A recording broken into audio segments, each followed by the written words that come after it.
Do you think any other animal has that scenario where you can actually, when you're not communicating with words, but you, as you said, you can feel somehow you feel the tension rising. You know something's about to go down. I mean, obviously, I don't think you can do that with many animals. What is it with dogs? Something's there though, isn't there? Between I you think, and that dog. Yeah, and I've worked with dogs most of my life now.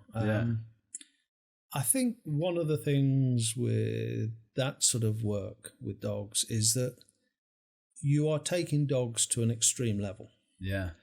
Extreme from our perspective, but not from them. Yeah, sure. You know, there are lots of people's pet dogs who can be motivated to do things of a similar nature, but we don't, because we don't want our pet dogs biting people. We don't want our pet dogs forever going off looking for people. But given enough motivation, and you can see it in things like working collies, you can and dogs which become fixated on balls. And what about barking at the door? Is that surely not the same sign? It's an intruder, they're ready to go. They switch up into a mode which is very primitive, guarding, protecting, territorial defence, and they're all attributes of dogs which we have chosen in different breeds to encourage or suppress. You know, you don't want a guide dog that is taking a visually impaired person to become aggressive or biting people who startle it. But if you've got a dog which is, you know, whose job it is to protect and defend somebody, if that dog gets startled and feels threatened, you want and the speed of reaction of a dog is generally infinitely quicker than a human. Anybody who's tried to, grab the ball from a dog that has just put it down, rarely do they get there before the dog if the dog's motivated for it. So, you take your chances.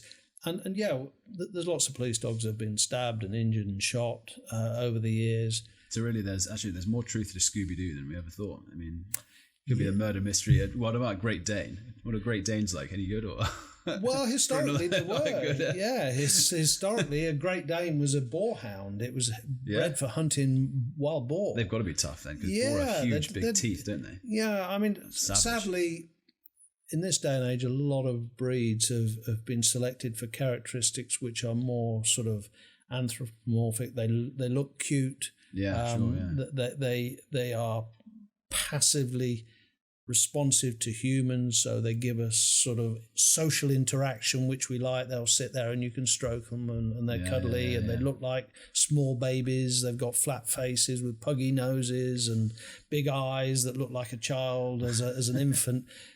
So dogs have been chosen for things which in the past they weren't. When they were working animals, they were chosen for attributes which sometimes are not appropriate.